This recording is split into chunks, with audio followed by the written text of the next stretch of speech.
Gente, esse mês nós tivemos o Dia dos Pais, né? E nós tínhamos a nossa programação falarmos sobre esse tema e nós organizamos a nossa agenda por causa de algumas mudanças que tiveram e nós vamos falar hoje sobre a paternidade de Deus na cultura da orfandade. A paternidade de Deus dentro da cultura da orfandade. Por quê? Porque nós estamos vivendo um tempo em que existem profundas transformações sociais que têm impactado a nossa identidade pessoal, a nossa estrutura familiar e as nossas relações sociais. E essas mudanças estão nos atropelando, nos afetando, e nós não temos tido muitas vezes tempo para parar, para respirar e para organizar a nossa mente e as nossas emoções.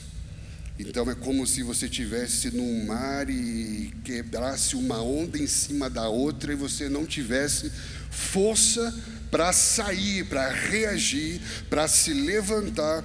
E a pós-modernidade, caracterizada por relações fragmentadas, os valores estão sendo desafiados, as relações estão sendo afetadas, os laços estão sendo quebrados e um vazio profundo está sendo gerado dentro de muitos de nós. Mas o que seria cultura? Se nós vamos falar da paternidade na cultura da orfandade, vamos tentar decifrar palavra por palavra aqui. E a primeira coisa que é importante entender é o que é cultura. Cultura nada mais é do que um conjunto de valores, crenças, costumes, práticas, comportamentos que constitui a vida em comunidade, uma vida em sociedade. Então você vai no lugar e vai dizer: aqui existe uma cultura. A cultura dentro de alguns lugares do Brasil são diferentes. Você está aqui numa cultura, numa cidade chamada Sorocaba, e você vai para uma cidade no interior do sertão. Hoje, exatamente nesses próximos dias, nós temos uma equipe com alguns jovens aqui da base, indo no sentido do sertão baiano. Então lá você vai ver alguns aspectos, valores, comportamentos, costumes, práticas que são bem diferentes dos nossos. Por isso que existe o termo de choque cultural. Por isso que dentro de missões existe um termo chamado missões transculturais. Por quê? Porque falam de você experimentar uma cultura além da sua, que vai muito além da sua cultura e da sua forma de se comportar. E o que nós vamos perceber é que esses valores, crenças, costumes, práticas, comportamentos, de alguma maneira eles vão modelando as pessoas, modelando a forma como pensamos, modelando a forma como nós vemos o mundo, interpretamos as coisas, interagimos com as coisas, vão de alguma maneira afetando, interferindo, influenciando as nossas próprias experiências e as nossas interações. Muitas vezes nós começamos a aderir pensamentos, modelos, costumes, práticas, valores. Por quê? Porque somos influenciados pela cultura, que é transmitida de geração em geração. Tem coisas que nós vivemos dentro do nosso ambiente familiar, que é pensamento, comportamento, valor e prática que é herdado dos nossos avós, que passaram para os nossos pais, e assim vai sendo transmitido de geração em geração. E esse conjunto de valores que tem a ver com cultura, esse conjunto de crenças, esse conjunto de práticas, de comportamentos, eles de alguma maneira vão influenciar nossa vida, e nem sempre positivamente. Muitas vezes nós temos uma confissão, uma fé, mas vivemos na prática muito mais influenciado pelos valores e comportamentos da cultura do que da fé que confessamos. E aí começamos a perceber um abismo, e aí que surge a ideia de uma tradição que é vivida dominicalmente, Peraí, vou tirar meu chiclete aqui. Uma tradição que é vivida dominicalmente e uma vida prática que é diariamente mais influenciado pela cultura do que pela escritura. Nós vivemos coisas que são muito mais culturais do que escriturais.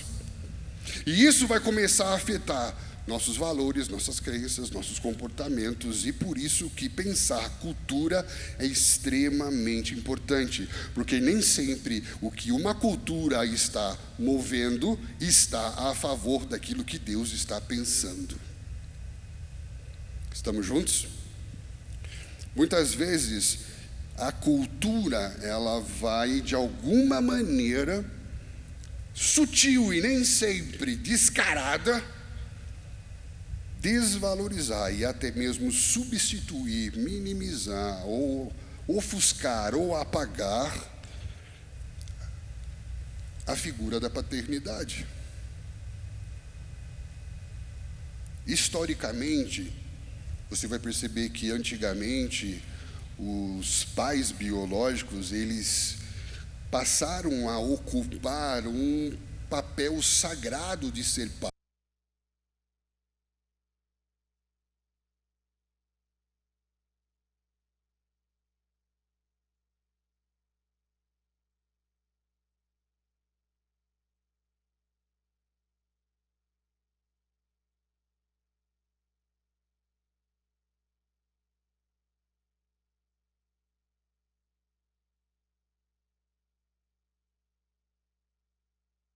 Na biológica socialmente imposta, que começou a abrir uma lacuna para que o Estado ocupasse um papel de paternidade, substituindo a figura paterna biológica. E você vê algumas estruturas, alguns modelos de governo que pensam uma ideia de um superestado que ocupa um papel de paternidade, de cuidado, que era um papel do pai biológico, que de alguma maneira perdeu esse papel por não saber lidar com a sua estrutura de influência e de cuidado. Existem alguns lugares que as próprias estruturas políticas começam a assumir esse papel de paternalismo, de interferir na educação, de interferir nos processos de provisão, de interferir nos processos de educação. Por quê? Porque há uma ausência, uma falta, uma lacuna de um papel que já não é mais ocupado por causa ou do abandono ou do abuso dentro da própria casa, dentro da própria estrutura familiar. Uma outra coisa que é interessante, que também é mais cultural do que não escritural, é a religiosidade. A religiosidade não é bíblica, ela é mais cultural do que bíblica. Porque não existe o não religioso, porque todo ser humano, de alguma maneira, ele tem uma experiência religiosa. E muitas vezes a religiosidade, ela acaba assumindo um papel de te apresentar um Deus que não é o Deus de verdade. Tem muita gente que é tão religiosa, mas dessa religiosidade, ela tem uma relação com Deus que não é o Deus de verdade, mas o Deus da religião. Por exemplo, em muitas famílias em que não há a figura paterna presente e também não há a interferência da figura paterna estatal, entra a figura paterna da religião.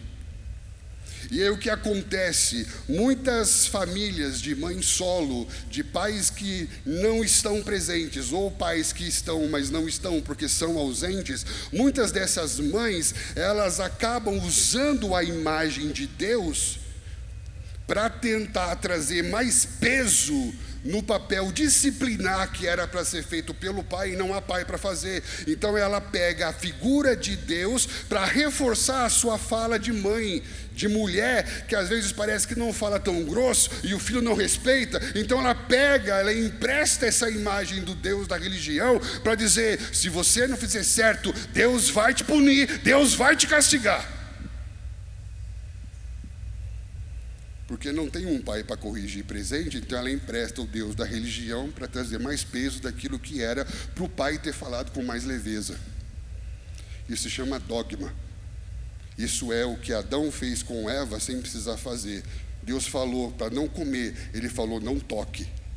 Quando você aumenta o que Deus disse para dar mais peso no que foi falado, mas isso é um tiro no pé, porque mais atrapalha do que ajuda. E muitas mães usam essa figura do Deus que é cruel, que é pesado, que castiga, que vai te pegar, ele está vendo. Só eu passei por isso, não? Percebe? Há aquela figura cultural da figura do pai que trabalha e que paga a conta. E aí de repente o pai chega em casa cansado e você ouve assim, não vai mexer com o seu pai, porque o seu pai trabalhou o dia inteiro, ele está cansado, é ele que paga tudo isso aqui. Aí daqui a pouco você vai para uma religião e fala que Deus é pai. O que você espera desse Deus? Aí você não sabe por que no Brasil não conseguimos nos libertar da teologia da prosperidade. É por causa da orfandade. Sempre quando eu vou falar com Deus, a construção cultural que eu tenho dentro de mim é que o pai trabalha para pagar a conta, que o pai que traz dinheiro para casa, que o pai é o provedor. Então eu preciso sempre procurar em Deus aquele que paga a conta, aquele que me dá dinheiro, aquele que provê, aquele que dá o que eu preciso. Isso não é o Deus de verdade. Percebe como a cultura nem sempre está em concordância com a Escritura. E tem muita coisa que a gente vive, até mesmo na relação com Deus, que a gente acha que é Deus, mas não é. É religião. E isso é tão cruel, porque João capítulo 8, Jesus está falando com judeus que haviam crido nele, mas eram fariseus. E ele diz: vocês são filhos do diabo, porque o diabo é o pai da mentira e mente desde o começo. Vocês ouvem as minhas palavras e vocês não acreditam. Vocês falam que vocês são filhos de Abraão, mas se vocês ouvissem de fato Abraão, vocês me amariam, porque Abraão me viu. Uau, cara. Por que a religião é diabólica? Porque a religião, ela mostra um Deus que não é de verdade, um Deus cultural, que não é o Deus escritural. E se existe uma coisa que o inferno está empenhado em fazer, é impedir que você conheça o teu pai de verdade. Se existe uma coisa que o diabo faz, se chama alienação parental. É tentar impedir que você conheça o teu pai, impedir que você tenha relacionamento com o teu pai.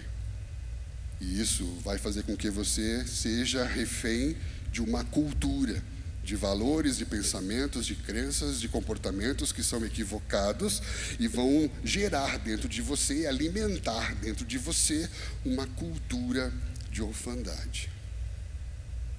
Estamos juntos?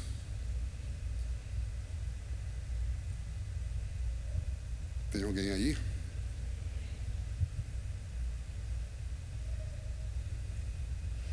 Presta atenção nisso. Os religiosos olharam para Jesus e disseram assim: se você é quem você é, dá um sinal. Estamos juntos? Presta atenção no discurso da religião. Se você é, nos dá um sinal. Mateus 16. Lucas capítulo 4, Satanás, o diabo, no deserto, chega em Jesus e fala: se você é quem você é, faz um sinal. Nesse caso, a semelhança não é coincidência, porque a religião vai justamente gerar crise na sua identidade, porque a religião é um mal mais cultural do que uma bênção escritural, e nós não podemos mais nos deixar ser enganados. Por isso que cuidado com as estruturas políticas que exercem papel de paternidade e de adoção no seu vazio de referencial paterno de verdade. Cuidado com a religião e com essa ideia que veio de casa, de um Deus Pai longe, distante, cruel, que está contra você e que vai te punir e que vai te castigar e vai fazer você perder tudo se você fizer as coisas erradas. Cuidado, porque por trás de tudo isso existe uma engenharia espiritual, uma estrutura infernal que está tentando impedir você de conhecer o teu pai de verdade. Em 2024, o Brasil tem uma população estimada de 217,64 milhões de habitantes. Vamos aqui arredondar para 220 milhões de habitantes. 30% das crianças brasileiras que nascem hoje não têm o pai na sua certidão de nascimento. É muita gente. Isso fala de alguém que já experimenta o abandono e a ausência antes mesmo de nascer. Depois você vai perceber que, dentre esses que nascem, 11,6 milhões, cerca de 16,5% nascem, mas depois que nascem, são abandonados, e nós vemos aí mães que são abandonadas com filhos pequenos em famílias monoparentais lideradas por mulheres. Muitas dessas crianças que crescem, adolescentes e jovens e filhos, aproximadamente 30% desses 220 milhões, 30% daqueles que não foram abandonados no ventre ou na primeira infância, são aqueles que tiveram a experiência de verem os seus pais se divorciando e se separando. Agora imagine, se 30% foi abandonado no ventre, mais 30% foi abandonado depois que os pais se separaram e tiveram essa experiência da separação. Olha como nós vamos ver que a porcentagem que fica de uma geração que tem uma experiência saudável com os referenciais de paternidade acaba sendo mínima. E esses são efeitos da cultura.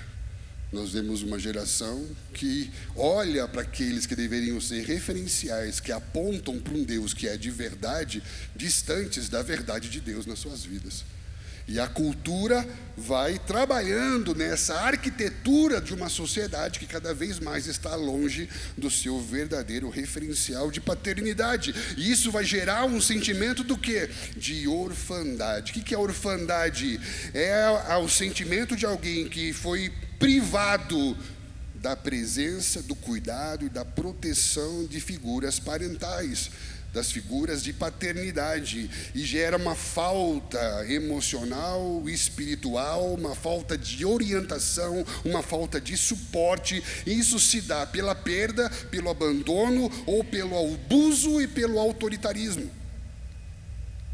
Estão entendendo? A ausência, o abandono, assim como o abuso e o autoritarismo, geram o mesmo vazio, geram o mesmo sentimento, geram a mesma orfandade. Por isso que você vai ver que o sentimento de quem foi abandonado com o sentimento de quem foi abusado é semelhante.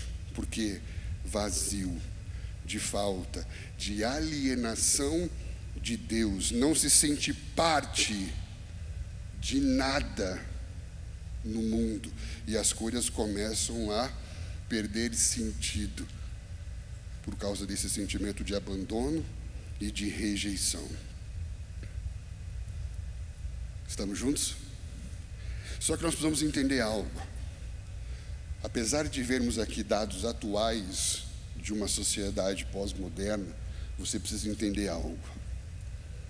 A orfandade não é apenas a experiência de alguns que tiveram a infelicidade de ter algumas vivências ruins na sua história.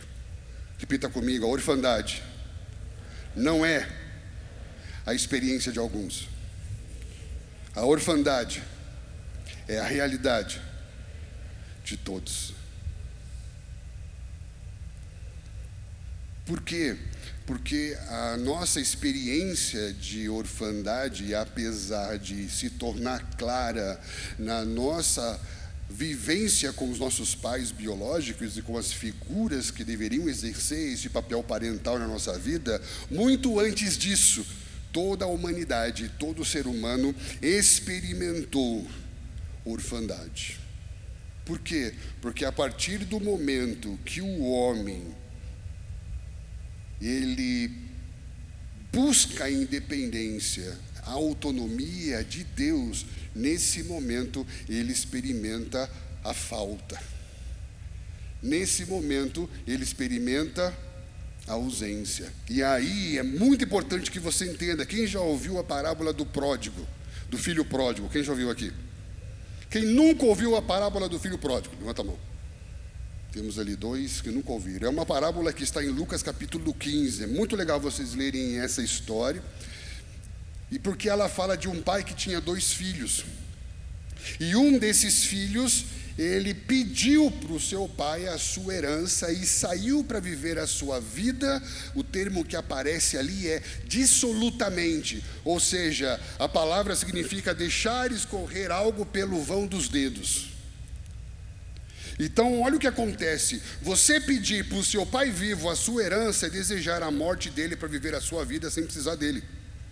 Porque geralmente a herança, quando se passa por meio de testamento. Estão entendendo? É mais ou menos o que o homem fez no princípio. Por isso que a parábola do filho pródigo não fala do desviado que se desviou da igreja. Quem já pregou isso além de mim aqui? Tinha o culto do pródigo. Você tinha que chamar um amigo desviado para vir para a igreja, não é? Ele voltou para casa, né? Pode ser aplicado, parábola te dá margem para isso. Porém, é algo mais profundo, porque todos os homens são pródigos. Porque todos nós fomos criados para sermos filhos de Deus. E nós, por causa do pecado original, herdamos um vazio e uma ausência de Deus. Estamos juntos? A orfandade não é apenas uma experiência de alguns, mas a orfandade, antes de tudo, é a realidade de todos, porque todos pecaram. O pecado entrou por um homem, e por um homem passou a todos os homens. Olha o que John MacArthur fala num dos seus livros: o mal não é algo criado, o pecado é uma imperfeição em algo bom. Ninguém criou, é a perda da perfeição que seres em Deus criou de uma maneira perfeita. Michael Horton vai dizer: o mal corrompe o que é nobre, suprime o que é justo, suja o que é bonito, anuvia a luz da verdade. Cada sinal de opressão humana, violência, idolatria e imoralidade no mundo pode ser visto como uma perversão de algo originalmente bom. Então Deus cria tudo para ser bom, perfeito e verdadeiro, e por causa dessa separação de Deus, a ausência, a falta, gera uma relação corruptiva que se perde, vai se perdendo cada vez mais da sua ideia original. Por isso que Paulo fala em Romanos 5,19, que pela desobediência de um homem, muitos se tornaram pecadores, assim como por meio da obediência de um, muitos se tornarão justos. O que nós entendemos com isso? Nós entendemos que todos nós precisamos voltar a conhecer Deus como Pai. Por que eu estou falando isso? Porque um dia eu cheguei numa base missionária para dar uma aula sobre paternidade, e aí uma jovem me procurou e disse assim: essa aula para mim é tranquila. Por que essa aula para você é tranquila, filha? Ela fala assim: porque eu tive um pai muito bom e eu não tenho problema com Deus como pai. Isso soa bonito se não fosse diabólico. Por quê? Por que ela está dizendo? Ela está dizendo: eu tive um pai bom, então eu conheço Deus como pai. O que ela está fazendo? Ela está idolatrando a estrutura familiar funcional. O que ela está dizendo? Que se eu tenho uma estrutura familiar funcional, com um pai que funciona, uma mãe que funciona, eu não preciso de Jesus para me revelar a Deus como pai. Eu tenho um ídolo chamado família funcional. Isso é behaviorismo, isso é pelagianismo, que não acreditava no pecado original e acreditava que alguém poderia se redimir por meio de bom comportamento. Isso influenciou a gente. Quando seu pai e sua mãe iam corrigir você, corrigiam você dizendo que você tinha que se arrepender porque o que você estava sentindo e fazendo era pecado, ou corrigia você dizendo: você tem que se comportar melhor? Geralmente os pais corrigem porque estão irritados por causa do seu comportamento e geram em você a ideia de que se eu me comportar bem, Deus me ama. E aí não sabe por que todo mundo vira religioso. Porque o religioso acha que se ele se comportar bem, Deus ama ele. E se ele não se comporta bem, Deus não gosta dele. E o homem do saco vem te pegar. É ou não é? Nenhum momento fala: menino, Isso que você está fazendo se chama egoísmo. Isso é natureza do pecado. Você tem que aprender a dividir com o seu irmão. Ora com ele e pede perdão. Nenhum pai faz isso. Por quê? Por causa da cultura e a falta de escritura. E isso gera o quê? Uma geração de gente religiosa que tem medo de Deus e nunca conheceu Deus de verdade. E aí vem uma menina e fala: eu não preciso de Jesus porque eu tenho uma família funcional. Porque se eu tenho pai e mãe funcional, está tudo resolvido na minha vida. Então, pai e mãe, família funcional, salva? O que ela não entende? Ela não entende que a orfandade é a realidade de todos. E não é apenas a experiência de alguém que tem uma história triste na sua vivência com seus pais. A prova é que todos nós nascemos longe de Deus. E olha que lindo. Olha que lindo, João 14:6 diz: Jesus disse: eu sou o caminho, eu sou a verdade e eu sou a vida. E só quem é filho de pai separado conhece o Pai. É isso? Só quem foi abandonado pelo seu pai vai a Deus Pai por mim. É isso? Ele está falando: ninguém, repita comigo, ninguém. Agora com vontade, ninguém. Agora a pessoa está do teu lado: ninguém. Até você que é bonzinho. Repita comigo: ninguém. Ninguém vem ou vai. Não é vai lá no Pai longe, mas vem aqui no Deus que está comigo. Uau! O Deus que vai lá, que está longe, é o da religião. Mas ninguém vem ao Pai que está comigo, é o Deus de Jesus. Minha pergunta: o teu Deus é o Deus da religião do teu pai ou é o Deus de Jesus?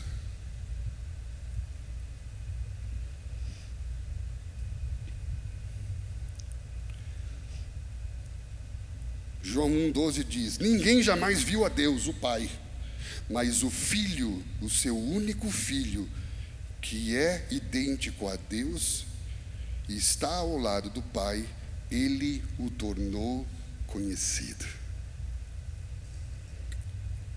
Mateus 11:27 diz: meu Pai entregou todas as coisas a mim. De fato, ninguém conhece plenamente o Filho senão o Pai, e ninguém conhece o Pai a não ser o Filho, e aqueles a quem o Filho revelar. Uau! Ninguém conhece o Pai se o Filho não o revelar. Por isso que em Gênesis 1 fala que no princípio criou Deus os céus e a terra. Esse criou Deus os céus e a terra pode dar ideia em algo que a teologia chama de deísmo. O que é isso? Ela é aquela ideia que muitos da nossa geração e da geração de vocês falam assim: eu acredito em Deus. Um Deus que pode ter criado uma força, uma energia que está por trás de todas as coisas. Quem já ouviu isso aí já? É a famosa ideia do relógio. É aquele que criou toda a engrenagem e lançou o mundo à sua própria sorte. Velho, se vira. Deus já fez o que tinha que fazer. Deus criou. Agora é contigo. Quem já ouviu isso aí já? Isso é um pensamento muito comum. Só que aí acontece algo lindo. Repita comigo: meu Pai sempre vem. Deus Pai amou de forma tão transcendente que enviou o seu próprio Filho como homem para que a humanidade entendesse claramente que Deus tem um filho. E se Deus tem um filho, Deus não é apenas o Criador distante, mas é o Pai que vem. Aleluia. Jesus veio não para tirar você do inferno, mas trazer você de volta para a casa do Pai. A religião faz você ter medo do inferno. Jesus veio para você conhecer o teu Pai. Está entendendo? Por isso que a religião é diabólico, porque fala do inferno. O que fala do inferno é diabólico. Jesus fala do Pai o tempo todo. Ele fala: você tem um Pai. O meu Pai é o teu Pai. Eu vim para que vocês olhem para mim e saibam que eu sou a cara do meu Pai. Aleluia, cara. Eu sou a cara do meu Pai. Quem vê a mim, vê o Pai. Como você pode dizer, mostra-me o Pai? Eu sou a expressão do meu Pai. Que lindo isso, né? Quantos creem nisso? Por isso que é muito importante a gente entender que há uma guerra acontecendo. Uma guerra acontecendo, espiritual, que usa da cultura para fazer com que você fique longe da verdade da Escritura, para fazer você se sentir cada vez mais sozinho, isolado, abandonado, rejeitado, ofendido, desonrado. Porque quanto mais você se sente assim, mais você se isola e mais longe da verdade você fica. Você não pode mais permitir se deixar ser roubado da verdade de Deus para a sua vida, cara. Existem muitas maneiras do inferno se aproveitar da cultura para distorcer a imagem do amor paterno de Deus para a sua vida. Hebreus fala que o Pai corrige a quem ama, para que o Filho seja participante da sua santidade. E que a correção, na hora, parece não ter motivo de alegria, mas depois produz frutos de justiça. Uau, cara! Só que o que acontece? O que acontece é que aí você tem uma experiência de ausência. Nunca ninguém te pôs limites. E você sempre andou abraçado com a morte para ver se alguém olhava para você e te punha limites.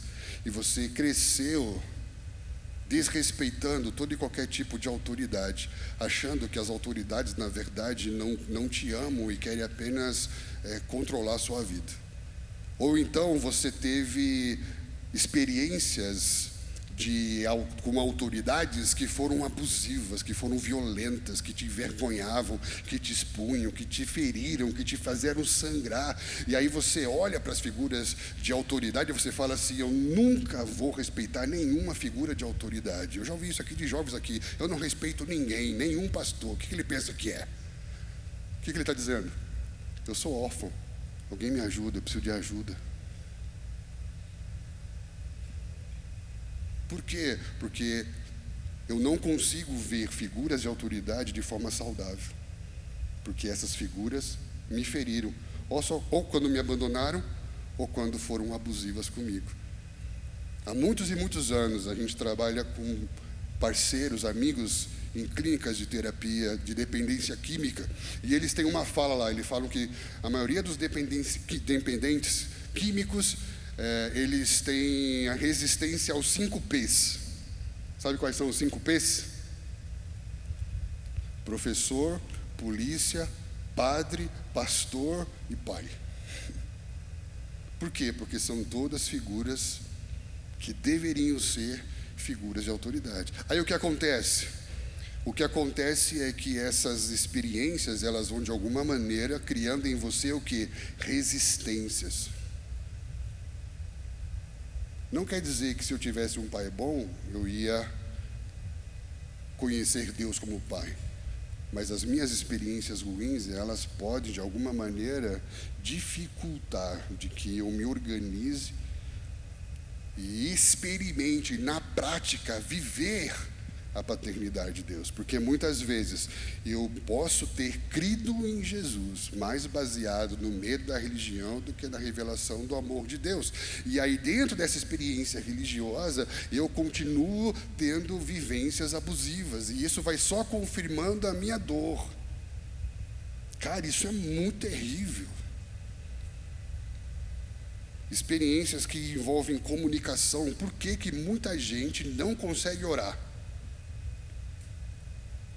Porque Jesus, quando vai falar sobre oração, ele ensina a orar como? Jesus que está no céu, é isso?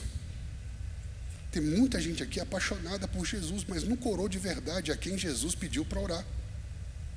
E ele começa a orar, ele fala: Espírito Santo, vem cá, me ajuda. E Jesus vai lá depois. Aí anjo Gabriel, ele nem sabe com quem ele está falando, velho. Porque falta de clareza na relação. É como se ele estivesse orando no escuro, não tivesse nenhuma iluminação. Porque ele não entendeu o que Jesus veio fazer. Jesus diz: ei, quando vocês forem orar, eu vim para que vocês, como eu, falem com o Pai. E aí eu não consigo orar. Por quê? Porque eu nunca tive boa comunicação com meu Pai. Comunicação zero. Então você está falando comigo de uma coisa que eu nem sei como é. Como é falar com o Pai? Está entendendo, querido? E aí isso afeta a sua espiritualidade. Jesus fala: quando você for adorar, adora quem? Quem procura adoradores? Jesus intercede diante de quem? Estou entendendo? Nós temos muita cristocentricidade, isso é ótimo, mas há pouca teorreferência no sentido da paternidade, que vai nos formar como filhos semelhantes a Jesus, e o Espírito de adoção, que é o Espírito Santo, vai nos conduzir nisso. Estão entendendo? Quem foi que amou o mundo de tal maneira? Quem foi que amou o mundo de tal maneira? Deus o quê? Deus o quê? Deus Pai, cara. Romanos 5 fala que Deus provou o seu amor por nós. Deus o quê? Quem provou que te ama? Deus provou o seu amor por nós, dando-nos o seu próprio Filho, sendo nós ainda pecadores. Romanos 5. Uau, cara. Deus provou o seu amor por você, cara. Isso faz sentido? E eu quero te dizer algo. Por mais que as suas experiências com os referenciais, avô, tio, pai, mãe, sei lá, por mais que as suas referências com as pessoas que deveriam ter te apresentado Deus foram ruins, eu tenho uma ótima notícia para te dar. Isaías 63:16 diz: tu és o nosso pai, ainda que Abraão não nos conhece. Quem que é o referencial humano, biológico de paternidade para Israel? Abraão. Ele é o progenitor. Dele nasceu um povo chamado povo de Deus. Então ele é o pai da fé. Aquele a partir de quem nasceu um povo que Deus chama de meu.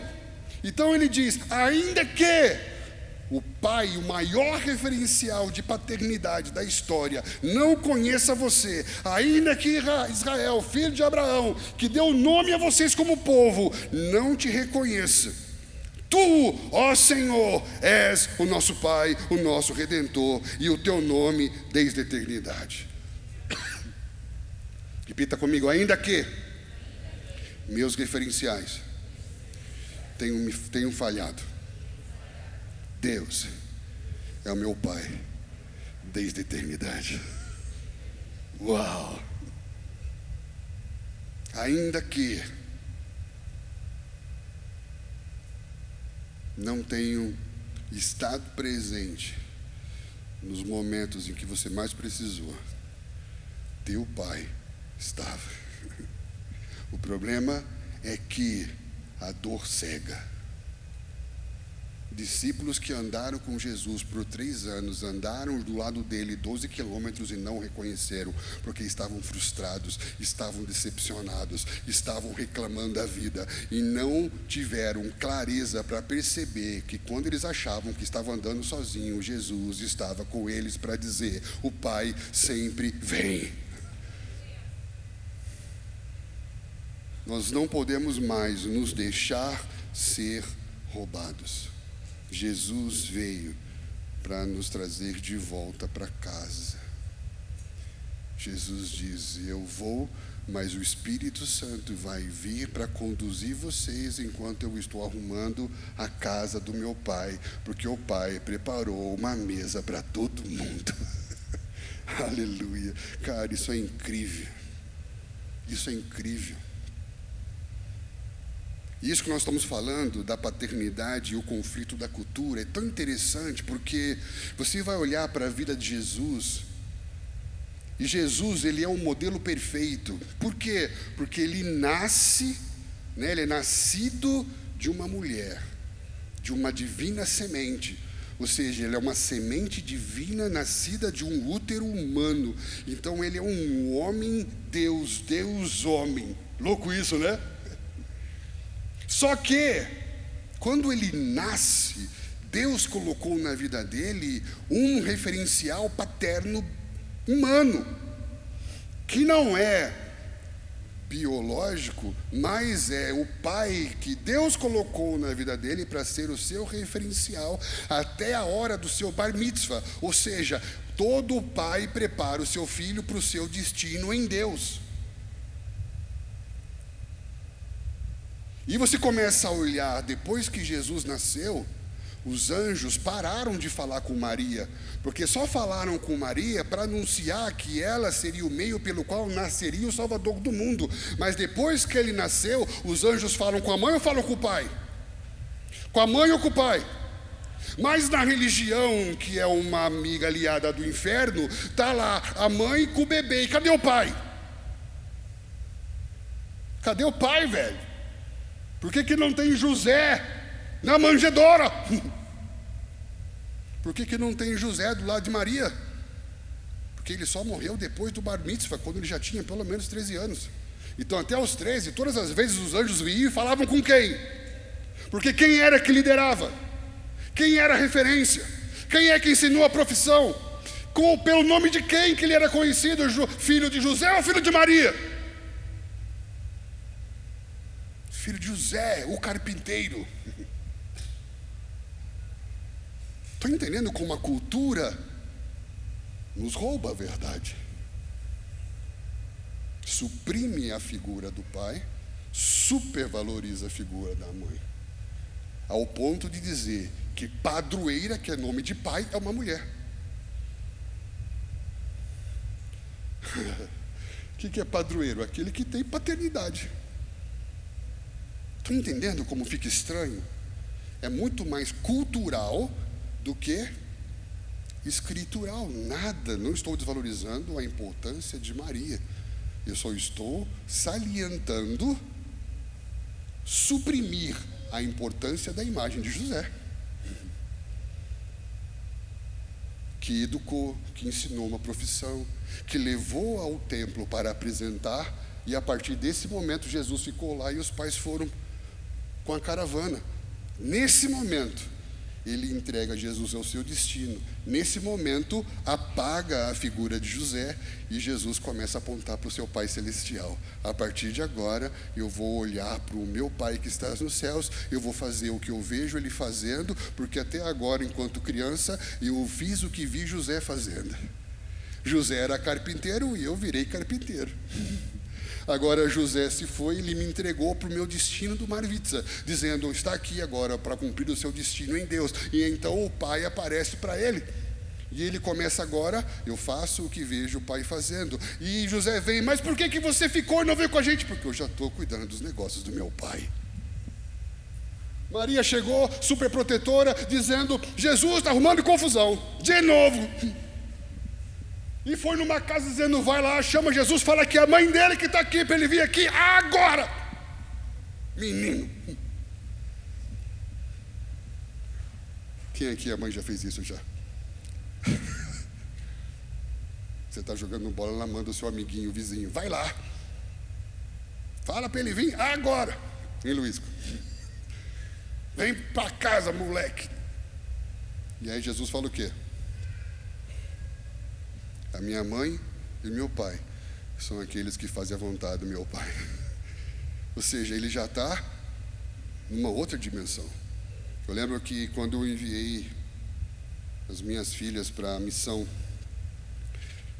pela primeira vez em que elas ficaram pelo menos 6 meses longe de casa, em missão, e eu falei assim, você agora vai conhecer o teu pai de verdade. Sou apenas uma sombra. Uma sombra que quando você segue ela, então aqui essa mesa está fazendo sombra, entende? Eu sigo a sombra até que eu toque a realidade. Eu sou apenas uma sombra. E uma vez me seguindo, você pode conhecer o teu Pai de verdade. Tinha um amigo missionário que ganhou um perfume importado. Missionário, quando ganha perfume importado, ele não usa, ele põe na estante. Porque é um negócio tão chique, né? Tão bonito que ele não sabe nem como que usa. Não tem nem roupa para usar o perfume francês, né? Ele pôs na estante. Conheço essa história, é verídica, conheço o missionário. E ele tinha um filho que gostava de jogar bola na sala, Luiz. Preciso falar o que aconteceu ou não? Estava jogando bola na sala e a bola, parece que ela procura, bateu no perfume, o perfume caiu, o perfume quebrou. O pai, moleque, ficou desesperado. Alguém lembra aí de sandália de pau? Não, né? Só os mais antigos. Não é bom você ver essas coisas, viu? Aí, moleque, o moleque veio. Quando ele foi corrigir o moleque nervoso, Deus falou para ele: para. Diga para ele assim: o que você fez é errado, e eu sinto muito que esse perfume se quebrou, porque esse perfume era especial para mim e para sua mãe. Você merecia ser corrigido, porque você sabe que não pode jogar bola na sala. Você fez uma coisa errada e algo agora muito valioso se quebrou, mas eu te amo mais do que o perfume que se quebrou. Saia daqui antes que eu mude de ideia. E o moleque saiu correndo. Foi correndo para fora e ufa. Anos se passaram. E de repente aquele menino chega para o pai e fala assim: pai, eu quero me batizar. E o pai fala assim: é mesmo? Mas você entendeu o batismo? Como assim você quer se batizar? Você sabe de fato o que aconteceu? E ele falou assim: eu sei, eu entendi que Deus tinha um perfume valioso. E Ele quebrou por mim. Olha que lindo isso. Um ato de generosidade de um pai abriu um caminho para que um filho entendesse a generosidade de Deus, que quebrou o seu perfume por causa do nosso pecado, para nos trazer de volta para casa. Tem alguém aí? Por isso que precisamos nos lembrar que o Pai nos amou de tal maneira, que o Pai provou o seu amor por nós. E 1 João diz: conhecemos e cremos no amor que Deus tem por nós.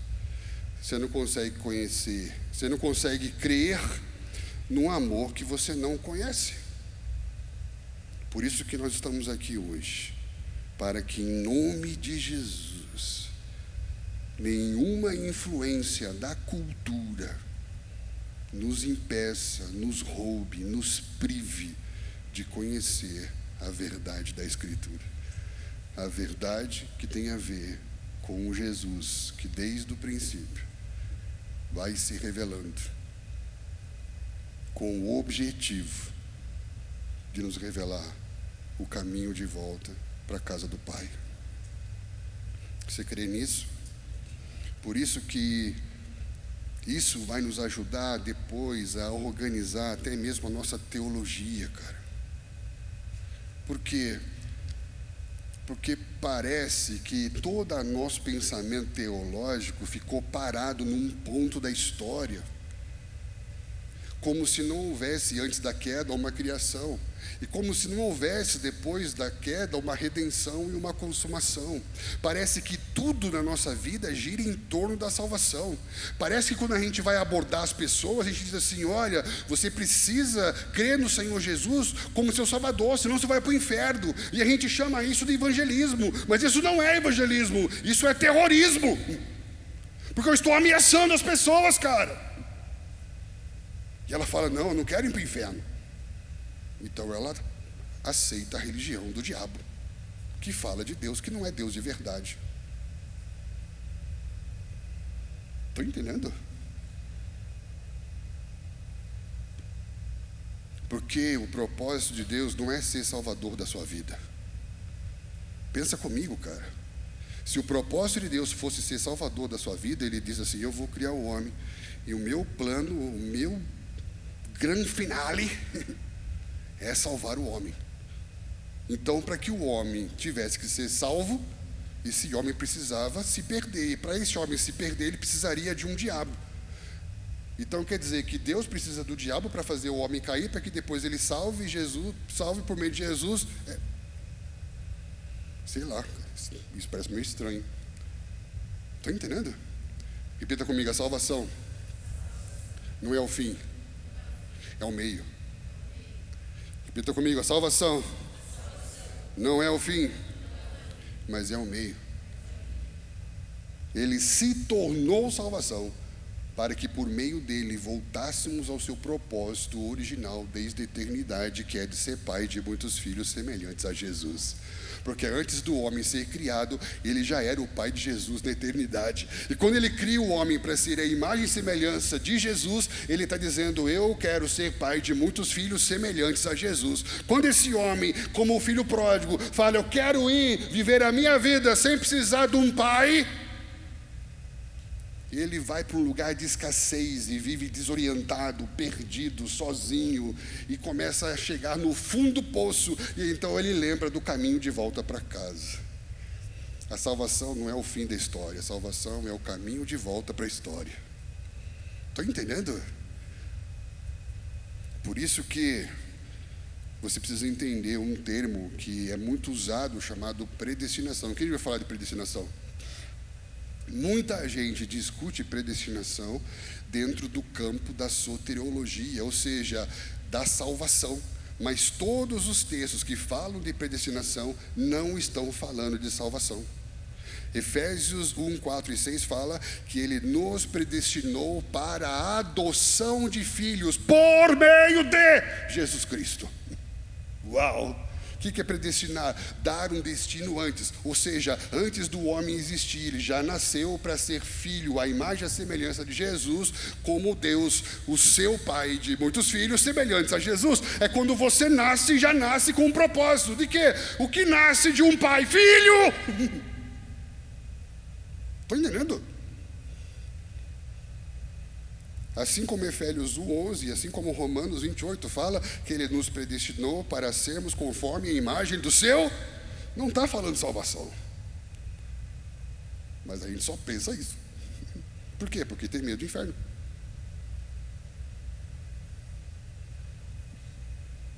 E aí, Deus está nos chamando nessa noite para darmos um salto na nossa espiritualidade. Que salto? De salvos para filhos. Porque salvos são passivos, são medíocres, são pequenos, são carnais. Porque o salvo é aquele que diz: Jesus já me salvou, estou de boa, velho. É só esperar o mundo acabar, o voo 777 chegar. Tem uma notícia para te dar: o voo 777 foi cancelado. Não existe um botão vermelho: vou destruir tudo, que acabar com o mundo, porque senão é como se Deus estivesse falando: eu errei, vem para cá que deu errado aí. Estão entendendo, filho? Por isso que o salvo, ele é passivo. E o que é o carnal? É diferente do ímpio. O ímpio não crê. O carnal é o que não desenvolve a fé que recebeu. Estão entendendo? Para quê? Para se tornar um homem espiritual. O que é um homem espiritual? Que entende que ele tem uma identidade e precisa desenvolver uma estatura. Eu tenho que alcançar a varonilidade de Cristo Jesus. Eu preciso ser grande como Jesus, maduro como Jesus. Alguém que, como filho, assume responsabilidade por cuidar dessa bagaça que nem Jesus. Estão entendendo? Cara, a gente não cuida direito nem da nossa família. Como você vai ser mordomo da criação? Somos mais parecidos com Adão que deixa a mulher vulnerável, que abandona a casa, que coloca a culpa na esposa. A pior coisa que tem é se atender o marido que coloca a culpa de tudo que deu errado na esposa, velho. Adão fez isso. Foi essa mulher que você me deu, essa miserável. Jesus fez como? Jesus veio e pisou na cabeça da serpente que Adão não teve coragem de pisar. E ele se entregou para que se apresente a ele uma mulher santa. A esposa que você tem é um reflexo da sua entrega aqui por ela. Seja como Jesus, velho. Lute pela sua família, pise no diabo, guarde o seu jardim, pare de ser frouxo.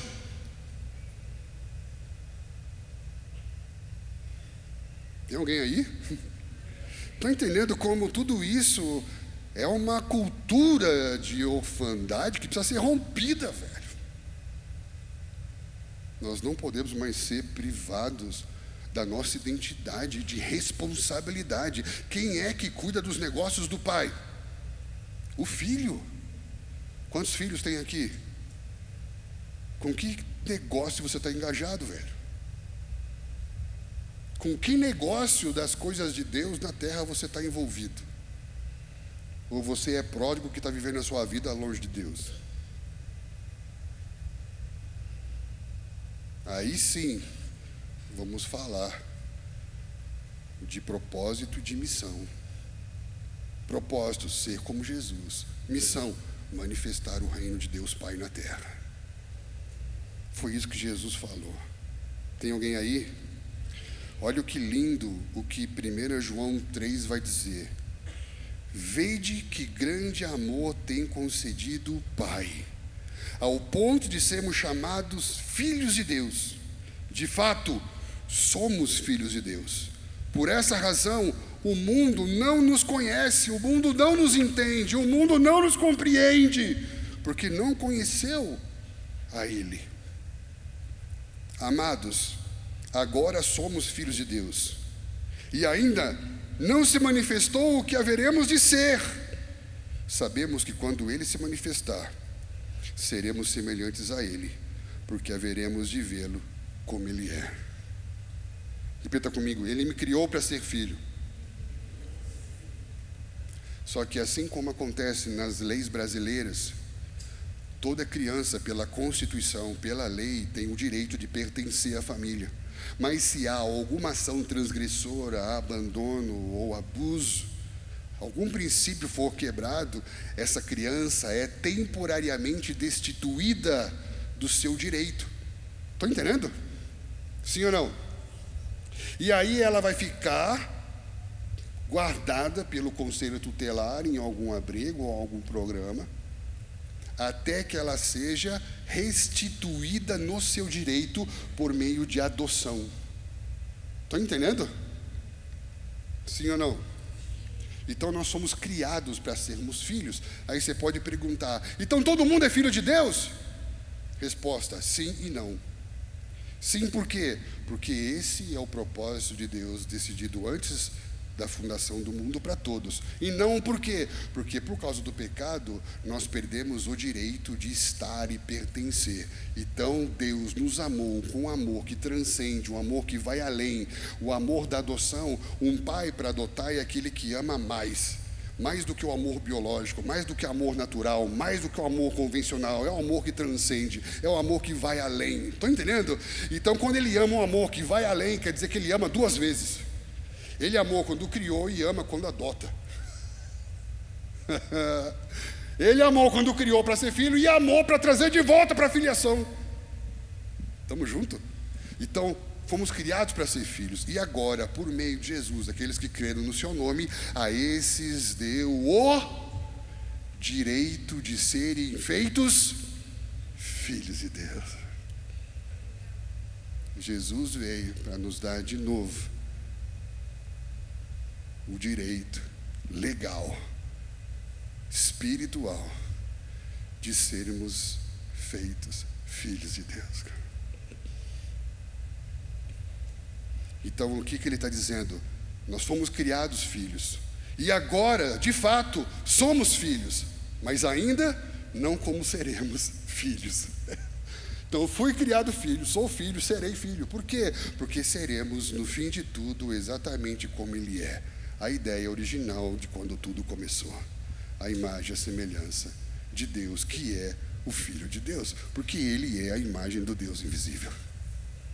Tem alguém aí? Não é lindo isso? Mas como que a gente pode acessar isso? Sendo bonzinho? Voltando para o filho pródigo. Vocês me aguentam mais um pouquinho? Sim ou não? Voltando para o filho pródigo, quando ele cai em si e volta para casa, a sua mente era uma mente legalista, religiosa. O que ele diz? Ele diz: pela lei, já não sou mais digno de ser chamado filho. Por quê? Porque eu tomei toda a minha herança, não tenho mais direito a nada. Estamos juntos? Mas você pode me contratar e eu posso trabalhar para você a vida toda. O que é isso? Religião. Eu vou trabalhar para você a vida toda. Eu vou servir você a vida toda. Eu vou fazer obras para você a vida toda. Eu não preciso da graça, eu só preciso de uma oportunidade. Por isso que tem gente que fica desesperado, porque precisa de uma oportunidade, porque na cabeça dele, servir é se salvar. Estar trabalhando na igreja para Deus é o que vai dar a ele a segurança de se sentir salvo. Ele não faz por amor, ele faz para ter amor. Porque o órfão é carente.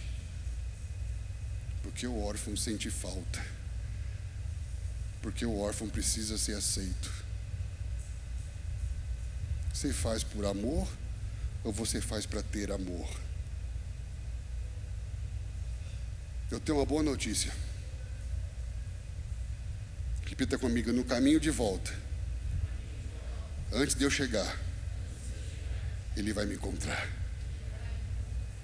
Se nessa noite você disser: eu quero voltar, antes de você chegar, Ele vai te encontrar. Porque não somos nós que o achamos, é Ele que nos encontra. Porque a parábola fala que o pai correu ao encontro do filho antes dele achar que tinha chegado. Para não correr o risco de você achar que foi você que achou Deus. É Deus que corre primeiro para te encontrar. Isso é graça, velho. Isso é favor de Deus. A única maneira de encontrarmos de novo essa essência, esse amor, essa presença de Deus é pela graça de Deus revelada em Jesus e que nos penetra pelo Espírito Santo. Você crê nisso? Eu queria te dizer algo. Eu estava pensando no momento em que Jesus estava com seus discípulos e eu nunca tinha pensado nesse momento com a perspectiva da paternidade, mas o Senhor abriu os meus olhos e me fez ver algo que eu nunca tinha visto antes. E eu vi Jesus lavando os pés dos discípulos. E ele fala: se você não deixar eu lavar o teu pé, você não tem parte comigo. E orfandade é não pertencimento. Orfandade é o sentimento de não pertencer. E ele diz: se você não deixar eu te curar pelos meus meios, porque o que eu vou fazer é eu vou me identificar com toda a desonra para gerar em você honra. Porque quem lava pé é escravo. Eu vou me identificar com o menor, com o pequeno, para lavar os teus pés e restaurar dentro da tua vida, dentro do teu coração, dentro da tua memória, honra, valor, significado. Se você não deixar eu te curar, você não tem parte. Ou seja, você vai continuar se sentindo não pertencente. Eu não aguento mais ter que resolver problema de gente que vem dizendo: você tem que prestar atenção com a minha dor. Você tem que me dar uma oportunidade de fazer alguma coisa, porque eu fui rejeitado a vida toda. E você tem que me tratar bem, porque eu tenho uma dor, velho. Se você não me deixar eu te curar, você não tem parte comigo. Ao invés de todo mundo ter que pisar em ovos para não te desonrar, deixa Jesus lavar teus pés, velho. Deixa Jesus te curar. Pare com isso, já está chato. Toda vez é a mesma coisa. Ai, mas eu senti. Ai, mas eu tive um sentimento. Ai, mas...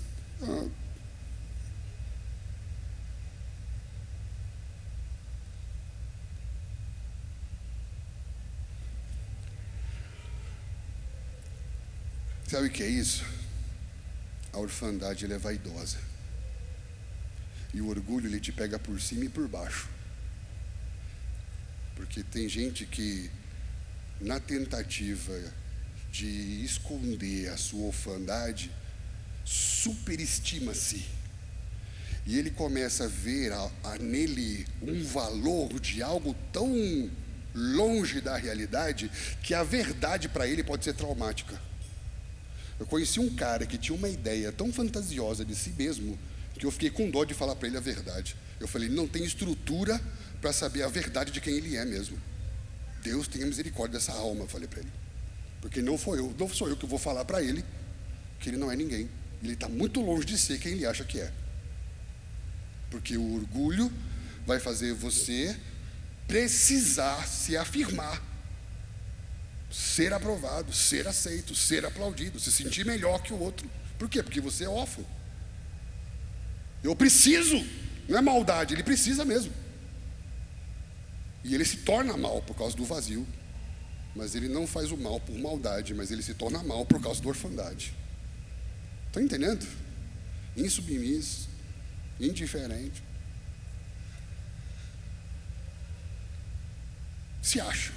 Só que tem o outro, que é o que sofre de autocomiseração, do vitimismo, que está sempre se sentindo por baixo, o pior. Só que da mesma maneira, ele continua sendo o centro. Porque todo mundo tem que viver em função do seu sofrimento. Está entendendo?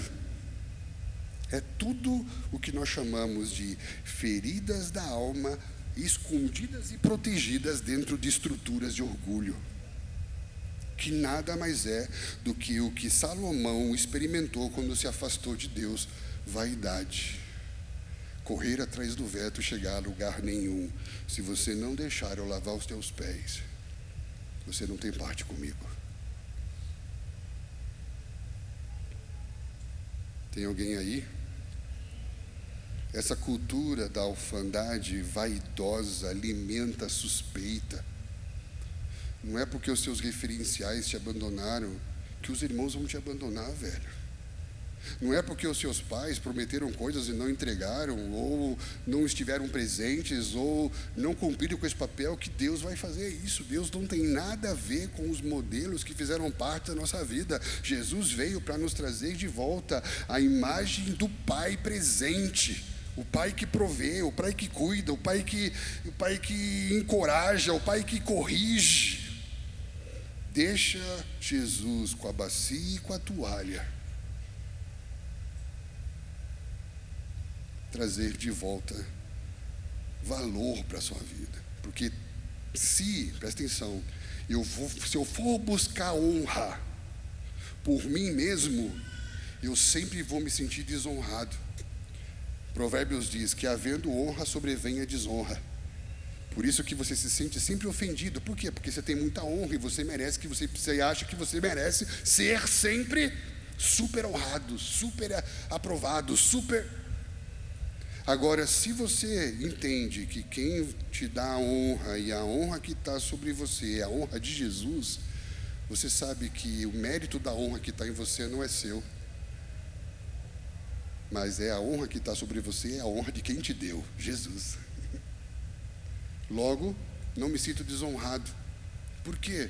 Porque eu escolho não me deixar ser ofendido pelo que você falou. Porque se você soubesse quem eu sou, seria muito pior do que o que você falou.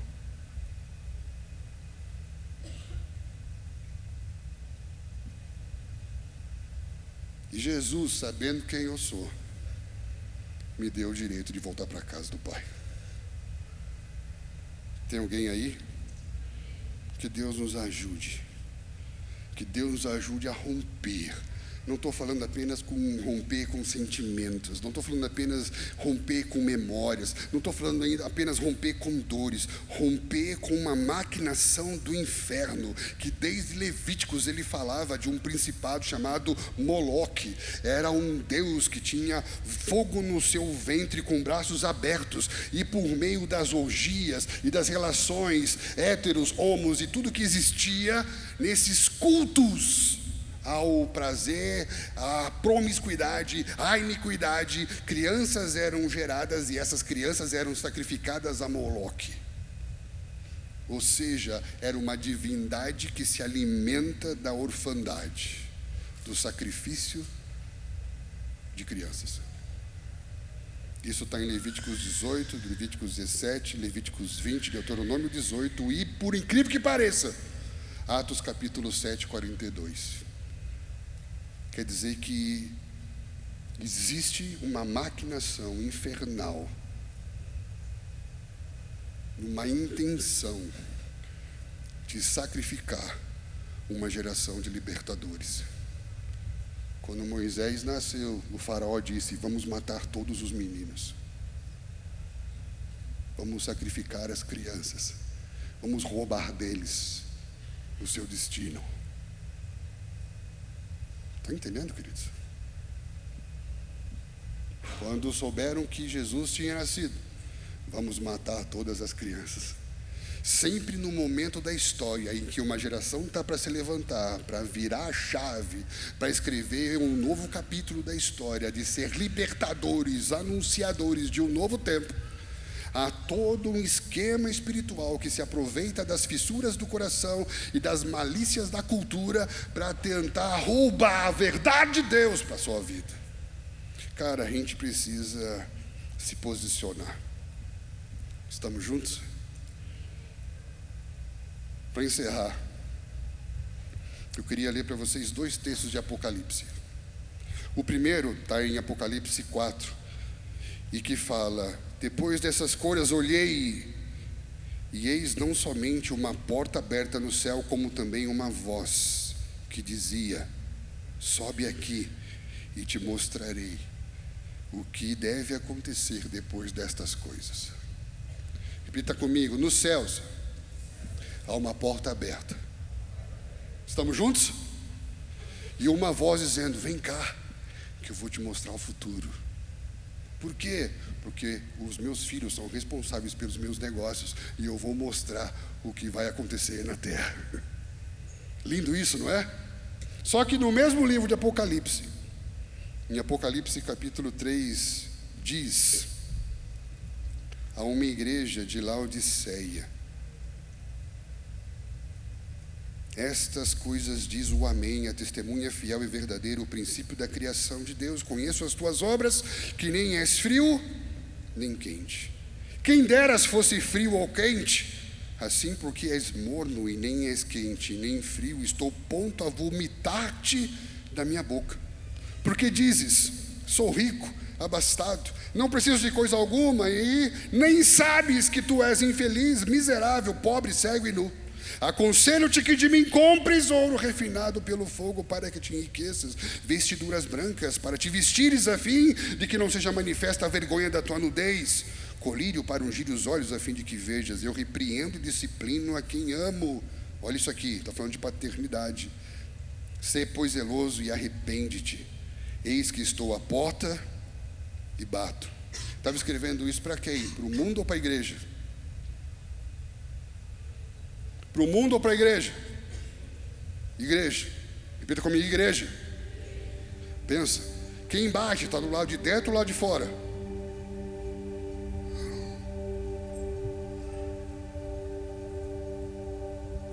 A porta do céu está como?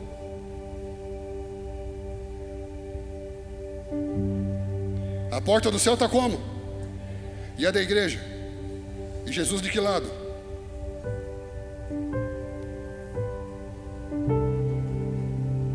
Meu Deus. Se Jesus está lá de fora, quem está dentro? religião. A religião fala que você precisa do quê? Só ser bom.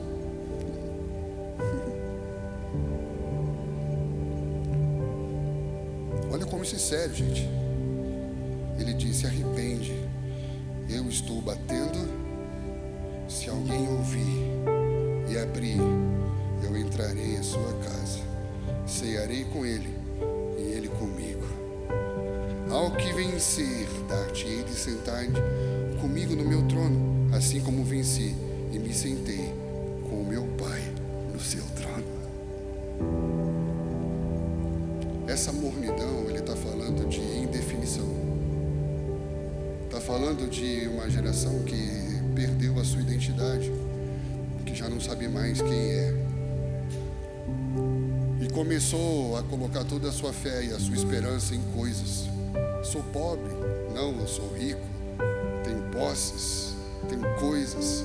Ele fala: quem dera você visse o quanto você é pobre, cego e nu. E nós vivemos uma época em que a igreja, assim como nos dias da era medieval, tem muito recurso, tem muito dinheiro, tem muito projeto, tem muita música, tem muita gente. Mas onde está Jesus? Porque onde Jesus está, o Pai está. Porque fala que nós vemos Deus na face de Cristo. E que o Evangelho tem uma luz que revela a glória de Cristo, que revela a imagem do Pai. Onde Jesus está, o Pai é conhecido. E eu não entendo uma igreja de pessoas que estão há anos confessando uma fé e sempre tendo que ter seminário de paternidade. Parece que esse Jesus não foi suficiente para revelar a Deus como Pai. Jesus está batendo a porta. Nós precisamos deixar que Ele entre. E Ele vai cear. Assim como Ele fez com os dois na estrada de Emaús. Quando eles partiram o pão, os olhos se abriram. Nos fazer ver de novo. Vai nos vestir assim como Ele vestiu o pródigo, que estava andando como um escravo. Uma nova natureza, nos colocar na posição de filho de verdade. E quando você sair daqui, nós vamos ser colocados à prova como Jesus. E vai dizer: se você é mesmo quem você diz que é, então prova. Sabe o que sustentou Jesus no deserto, sendo tentado pelo diabo? O que sustentou Jesus foi ele ter ouvido do Pai: tu és o meu filho amado que eu amo. Quando Satanás chega e diz para ele: se você é, então prove. Cara, eu acabei de falar com o meu pai, e o meu pai diz que me ama, velho. Na boa, tô nem aí do que você está falando.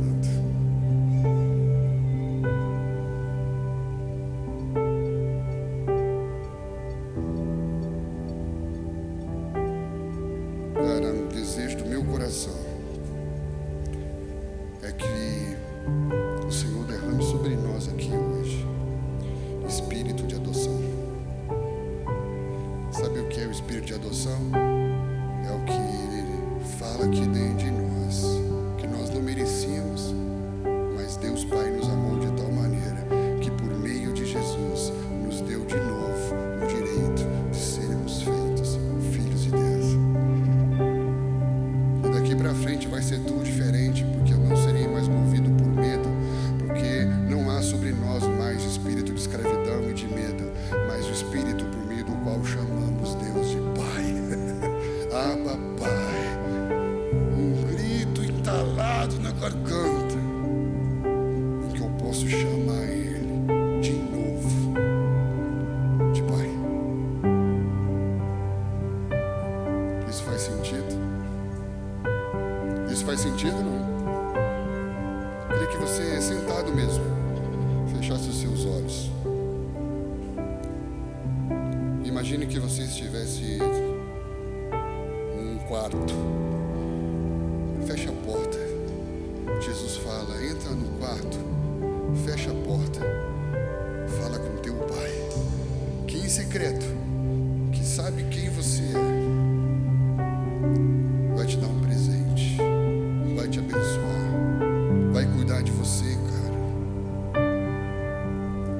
Você não é um sobrevivente.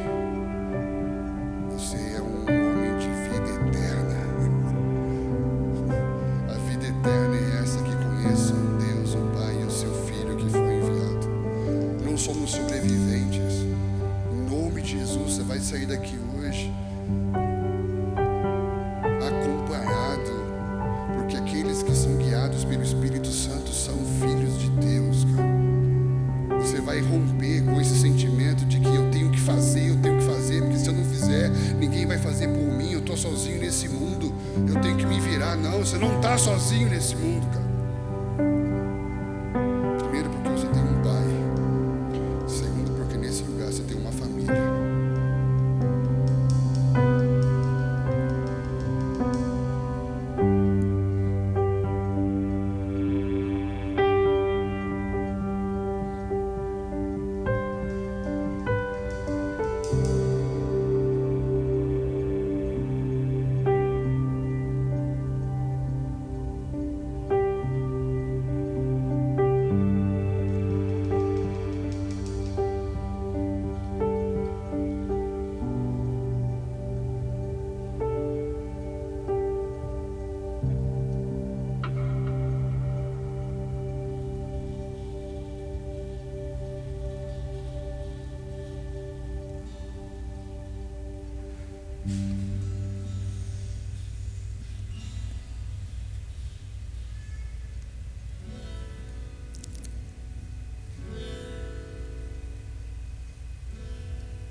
Notei que grandes eram, mas pequenos deveriam ser. O menor será o maior. Olhem e aprendam o que irei fazer. Eu vim do e vou para o mesmo Senhor Deus. Sentem-se e permitam que eu tenha parte com os meus. Toalha e água na bacia, pés sujos e peitos abertos. Estenda-os a mim, agora são limpos por completo. Um príncipe segue o legado do rei que o ungiu. Eu, filho, revelo o amor do Pai que me enviou. Abram os olhos da alma, o tempo de órfão acabou. Não resista à água, nem às minhas mãos. Seu orgulho te impede de viver em comunhão. Perceba, jovem Pedro, você pertence a mim. Fui eu que te amei primeiro, e assim fiz até o fim. Desde a eternidade,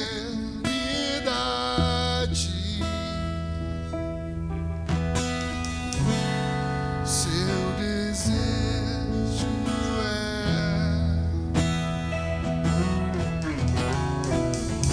ser pai de muitos filhos iguais a seu,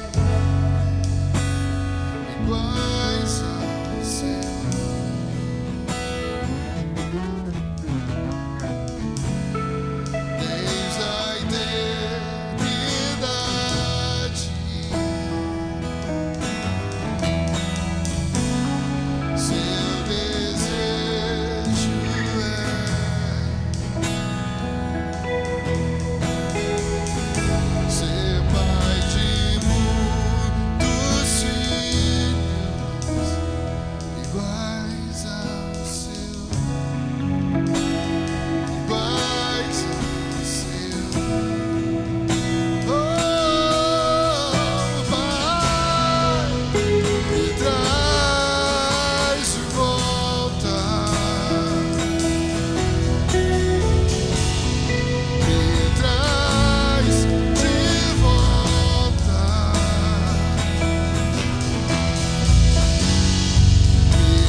pelo novo e vivo caminho. Me traz de volta pelo novo e vivo caminho.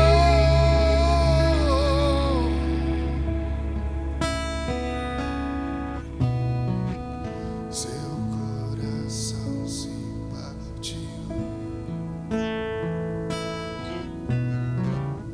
com a dor da minha queda,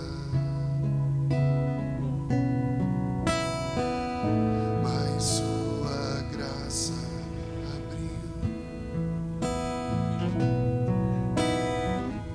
o caminho de volta. Vamos dizer isso juntos.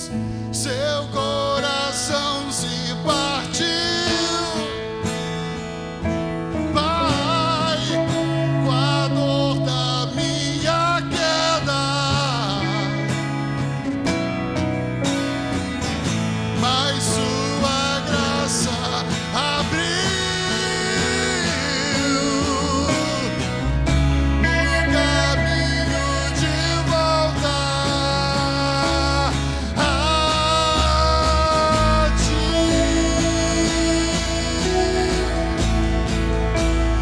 Pai,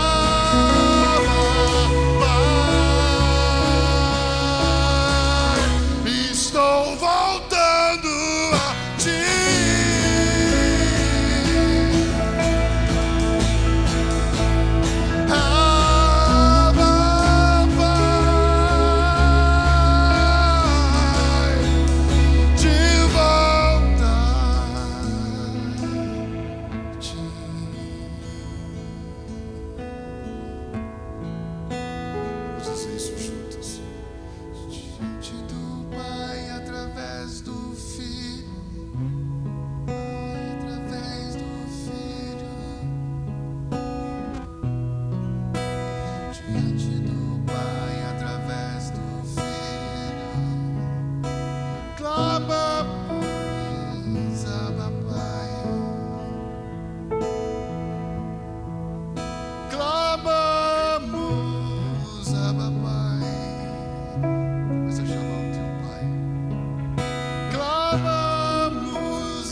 diante do Pai através do Filho pelo Espírito.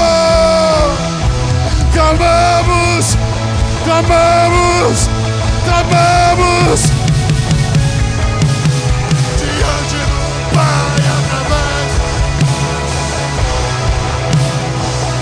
Oh, clamamos, oh, clamamos, oh, diante do Pai através do Filho pelo Espírito. Clamamos, te adoramos diante do Pai.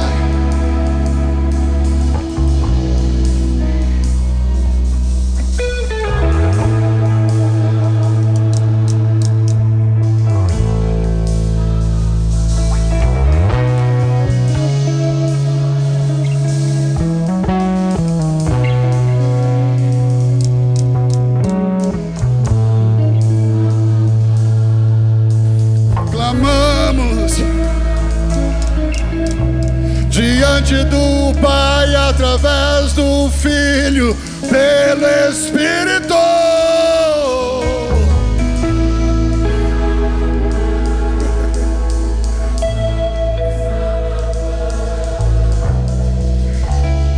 Espírito de adoção,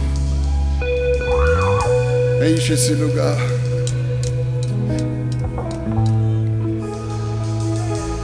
Eu era órfão, agora sou filho. Eu era órfão, agora sou filho. Que todas as mentiras do inferno caiam por terra. Todas as cadeias da religião, todas as correntes caiam por terra. Todo sentimento de abandono, de rejeição, de inferioridade caiam por terra agora. Deixa Jesus lavar os teus pés. Deixa Jesus lavar os teus pés. Deixa Jesus lavar os teus pés.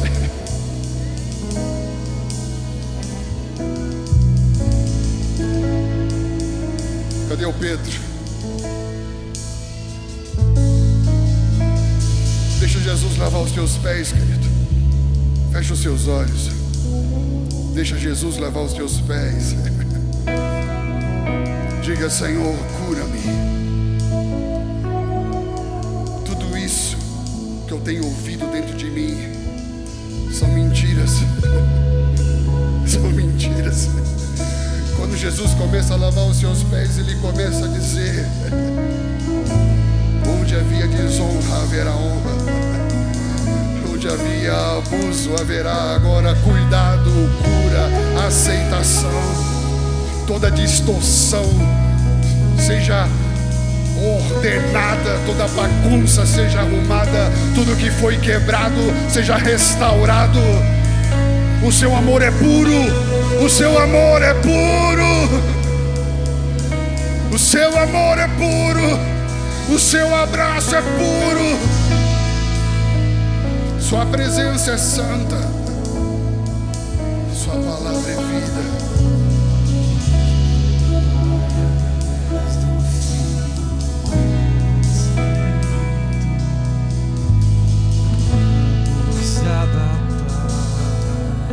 Espírito de adoção, espírito de adoção, espírito de adoção, espírito de adoção, espírito de adoção.